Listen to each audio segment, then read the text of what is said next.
Now, we got a bit of a glimpse of just how tough healthcare work can be today, faced with rising violence against staff. One DHB ended up recommending that nurses strap on a helmet for their own protection. Knife attacks, death threats, strangulation, being punched and spat on. These are just some of the dangers our medical staff have to deal with from the people they're trying to help. Recently, we learned there have been almost 14,000 attacks since 2012, and the majority of assaults took place in mental health wards or intellectual disability units. Back in April, a Southland nurse was left concussed after being punched and kicked in the head. Today, it was revealed the local DHB came up with an unusual recommendation for those dealing with the violent patient to be issued helmets. It's an extreme measure, but is it what's needed to keep staff safe? Yeah, no, nurses don't want helmets. What we want is enough staff with a wide range of skills so that we're able to sit down and spend time with people to avert the violence. Concerns have also been raised about staffing levels. Nurses are being recruited from the US and UK to fill long-term vacancies, but it isn't enough to make up for immediate shortages. Well, they're not feeling as safe as they deserve to be, and the reason for that is because there aren't enough staff, there isn't enough senior leadership on the floor available to keep them safe.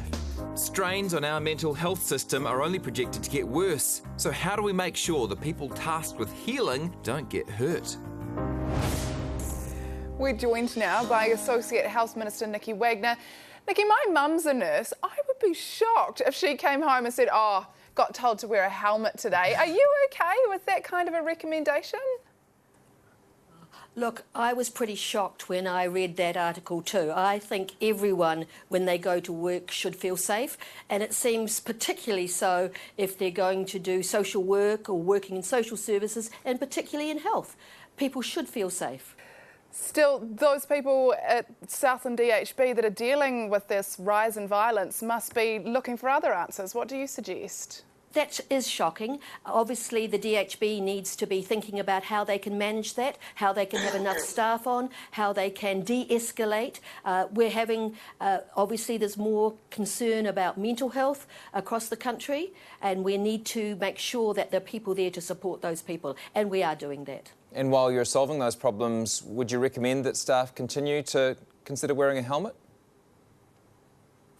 Well, it seems a bit excessive. I do think that we should be finding innovative ways to protect staff, but I'm not so sure about helmets. We've got more and more mental health nurses coming into the system, more psychiatrists, and in actual fact, more medical graduates are taking up this area as well. So I think more knowledge, more skills, and more awareness of what can happen in DHBs, and then the DHBs need to have really good processes to protect their staff.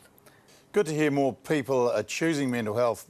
We've got an ageing population prone to mental health issues. Are you worried that this situation is going to get worse? Well, I am concerned that anxiety and depression is becoming much more prevalent in our society. I think some of it's to do with awareness, but it's not just in New Zealand. This is happening all around the world, and I think we need to be looking at ways to manage that in the community and make them understand that anxiety and depression are part of life, and we need to learn ways to manage them. All right, Associate Health Minister Nikki Wagner, thanks for your time tonight. No,